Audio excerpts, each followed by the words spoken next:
एक बात बताइए, सारी दुनिया को बनाने वाले भगवान हैं। देवता भी भगवान ने बनाए, राक्षस भी भगवान ने बनाए, जीव जंतु पशु पक्षी सब भगवान ने ही बनाए। क्या भगवान की नजरों में कहीं कोई भेद नहीं? सुखदेव जी कहते हैं नहीं राजन, भगवान की नजरों में कहीं कोई भेद नहीं। भगवान ना तो छोटा बड़ा देखते हैं, ना भगवान जात पात देखते हैं, और ना ही भगवान पढ़ा लिखा देखते हैं। भगवान की नजरों में कहीं कोई भेद नहीं है। भगवान सबको समान दृष्टि से प्रेम करने वाले हैं। राजा परीक्षित कहते हैं गुरुजी, अरे भगवान कम से कम जात पात तो देखते होंगे। अगर भगवान जाति पात नहीं देखते तो भगवान ने जात पात क्यों बनाई? श्री सुखदेव जी कहते हैं राजन, भगवान ने कोई जात नहीं बनाई, भगवान ने तो सिर्फ 4 वर्ण बनाए, और चारों ही वर्ण अपने अपने कर्म के आधार पर जीवन जीते हैं। राजा परीक्षित कहते हैं गुरुजी मैं समझा नहीं। सुखदेव जी महाराज कहते हैं राजन, भगवान ने 4 वर्ण बनाए, और ये वर्ण कौन कौन से हैं? ब्राह्मण, वैश्य, क्षत्रिय, शूद्र।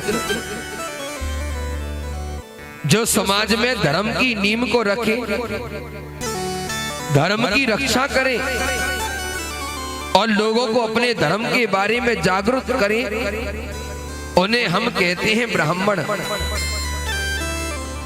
और जो इन सबका पेट पालन करे, इनके सबके भोजन की व्यवस्था करे, उसे हम कहते हैं वैश्य।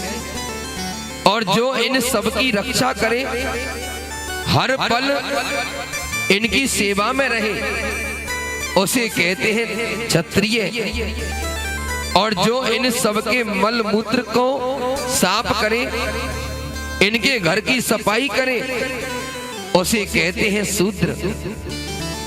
लेकिन भगवान की नजरों में कोई जाति नहीं। भगवान ने तो कर्म के आधार पे ही ये 4 वर्ण बनाए हैं। और जब तक ये चारों वर्ण सनातन धर्म में होंगे तो सनातन धर्म के कोई भी टुकड़े नहीं कर सकता। जैसे एक चौकी होती है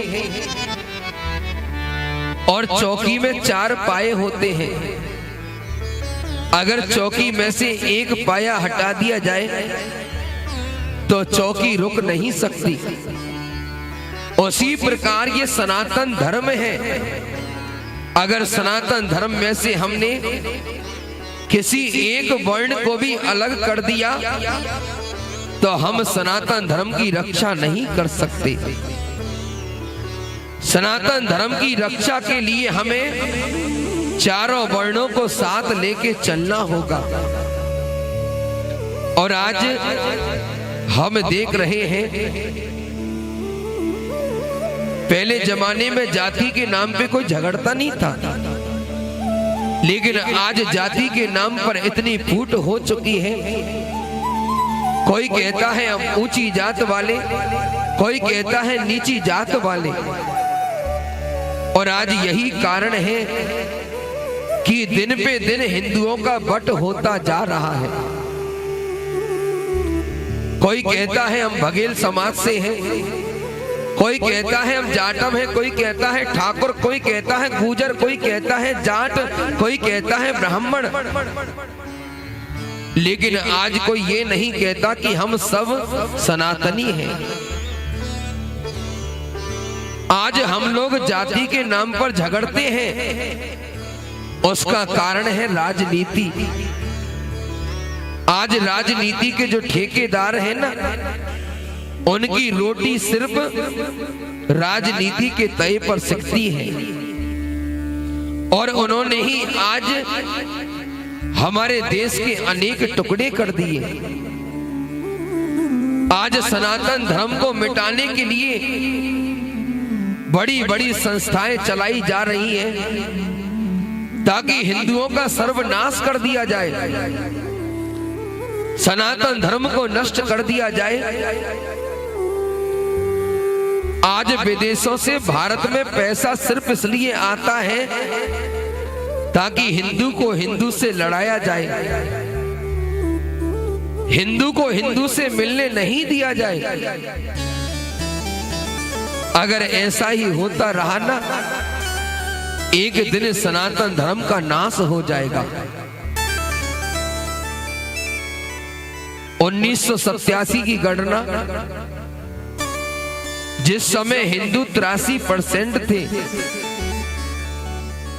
और दूसरी कौम वाले मात्र 17%, लेकिन आज वो 33% हैं और हम लोग 67% हो चुके हैं।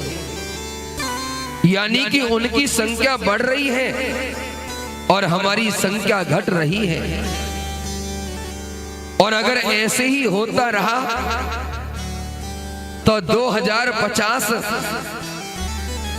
में दिल्ली के लाल किले पर एक मुस्लिम ही झंडा फहराता हुआ नजर आएगा, और उस दिन सनातन धर्म का नाश होने से कोई रोक नहीं सकता। एक दुनिया में सनातन धर्म है जो सारी दुनिया को शिक्षा देता है, सर्वे भवन्तु सुखिनः सर्वे सन्तु निरामया। यानी कि हिंदू धर्म कहता है जियो और जीने दो, लेकिन और धर्म कहते हैं कि सिर्फ अगर रहना है तो हमारे धर्म को रहना है। सनातन धर्म सर्वश्रेष्ठ है और हमें भी सनातन धर्म की रक्षा का संकल्प लेना चाहिए। प्रेम से बोलो